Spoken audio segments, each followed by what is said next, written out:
नमस्ते, आपका नाम?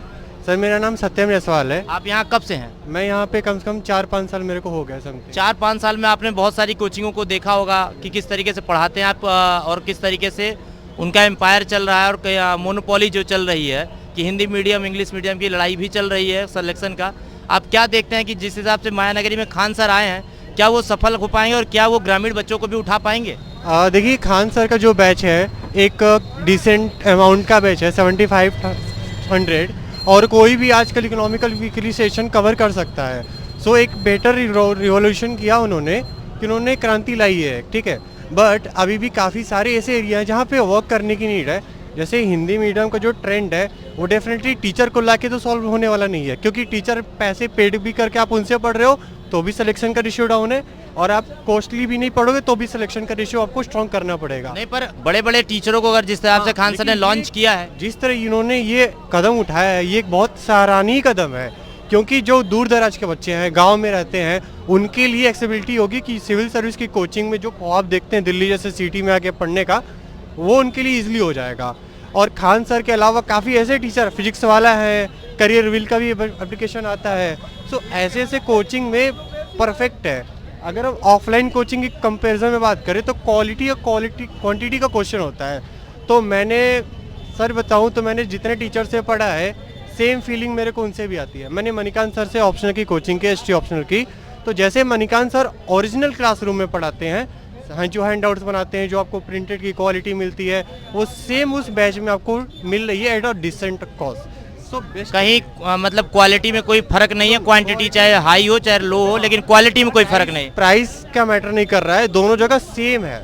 यहाँ पे कहीं ना कहीं उन्होंने हर बच्चों को अपने साथ जोड़ने की कोशिश की, ताकि कहते हैं ना कि गांधी जी का ये कहना था कि गांव का अंतिम व्यक्ति भी अछूता ना रहे विकास से, तो कहीं ना कहीं शिक्षा से अंतिम व्यक्ति भी छूटा ना रहे। सही कहा, सही कहा, ये अच्छी बात है। क्योंकि आप देखो मणिकांत सर हैं, फिर उसके बाद कमल देव सर को भी उन्होंने लाया है, तो टीचर्स की जो क्वालिटी है वो बहुत अच्छी हो रही है। अब जैसे मणिकांत सर एंशिएंट पढ़ा रहे हैं, अभी मेरे भी क्लास अभी आईडी पासवर्ड मेरे एक दोस्त ने ले रखा है, तो मैंने देखा क्वालिटी बहुत अच्छी है। उससे 7 से 10-12 महीने का ड्यूरेशन, अगर कोई बच्चा अच्छे से कर ले तो उसे दिल्ली आने की जरूरत नहीं है। वो अपने घर पे ही आईएएस, घर से ही सपना देखे, बिस्तर से और बिस्तर से ही गाड़ी। कुछ एरियो पर अभी भी काम करने की जरूरत है, वो है आंसर राइटिंग। आंसर राइटिंग ही मेन है जो सिलेक्शन दिलाता है। और अगर अभी भी मैं बोलूं, आप कितने भी क्रांति ला दो, अगर आंसर राइटिंग के लेवल पे क्रांति नहीं लाओगे तो आप कितना भी बुक पढ़ लो, सिलेक्शन नहीं होने वाला है। मैं ये कह सकता हूँ कि आप एक मैसेज दे रहे हो हर टीचरों को कि आंसर राइटिंग पे जोर दें। मेरा यही मैसेज है कि जितने भी टीचर अच्छे रेवोल्यूशन ला रहे हैं वो आंसर राइटिंग सेशन कराए। मतलब इंग्लिश मीडियम का स्कोर 494 है और हिंदी मीडियम का 5 सालों में रवि सियाग सर का स्कोर 424 है। तो 70-80 नंबर का जो डिफ्रेंशिएशन है वो कहाँ क्रिएट हो रहा है? आपके पढ़ाने का स्टाइल अच्छा है, आप 15-20 साल से पढ़ा रहे हो, रवि सियाग ने भी उन्हीं टीचर से पढ़ा है, बट क्वालिटी कंटेंट मैटर करता है कि आप क्वेश्चन की डिमांड को कितना लिख पा रहे हो। यूपीएससी जो मांगता है क्या हम वो दे पा रहे हैं? क्योंकि एज मैं Vision mains test series student भी हूँ, फोरम मेंस टेस्ट सीरीज भी स्टूडेंट हूँ, और करंटली मैं मॉक्स देते रहता हूँ। तो मैंने काफ़ी सारे टॉपर्स के साथ बैठ के सेंटर पे मॉक्स लिखा है, सो आई नो कि what are the demand of the UPSC. तो इसलिए है, और पेपर का पैटर्न के उसके अकॉर्डिंग चीज़ें अगर नोट्स बनाई जाएँ तो डेफिनेटली आप क्वालिटी कॉम्प्रोमाइज कर सकते हैं। खान सर कहते भी तो हैं कि जो यूपीएससी मांगती है, जो कहीं ना कहीं कमी और कोचिंग की है, मैं उसको ना करके मैं अपनी करीब 1500 टीम के साथ मिल के उसको और अच्छा बेहतर बनाऊंगा और दिखाऊंगा कि कैसे होता है। देखिए, एक होता है सब कोई यूपीएससी के सिलेबस पे चलता है, ठीक है। अगर मैं आपको मार्केट में कोई भी नोट्स दिखा दूँ, राजेश मिश्रा सर का हो चाहे कोई भी कोचिंग का हो, वो 100% तो नहीं होता। ऑनलाइन क्लास में भी आपको वही टीचर पढ़ाएंगे तो डेफिनेटली है नहीं, क्योंकि क्वेश्चन आ रहा है कॉन्स्टिट्यूशन मॉरलिटी से।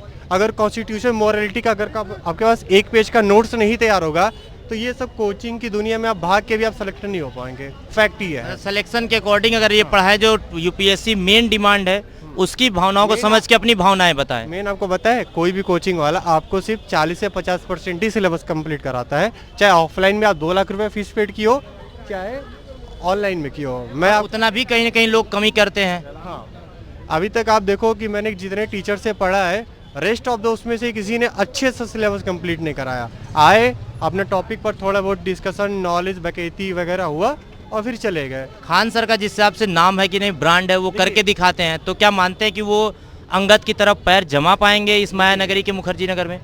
खान सर ने डेफिनेटली एक अच्छा का रेवोल्यूशन लाया है, बहुत अच्छी बात है, बट जहाँ मेन थीम है अगर वो वहाँ पे काम करने में सक्सेसफुल हो गए तो अंगद की तरफ पैर जमा ले जाएंगे। ले जाएंगे। वो कहाँ पे है? आंसर राइटिंग और टॉपिक पर 1 पेज का नोट्स। यहाँ पे बच्चे ये बता रहे हैं कि कहीं ना कहीं खान सर बहुत रेवोल्यूशन अच्छा लाए हैं, लेकिन उसके बावजूद भी इनको आंसर राइटिंग पे कार्य करने की ज़रूरत है। मैं बच्चों के मैसेज को चाहूँगा खान सर देखें और अपने टीमों में ये बताएं और उसको सुधार करने का प्रयास करें। मैं अविनाश विवेक सिंह के साथ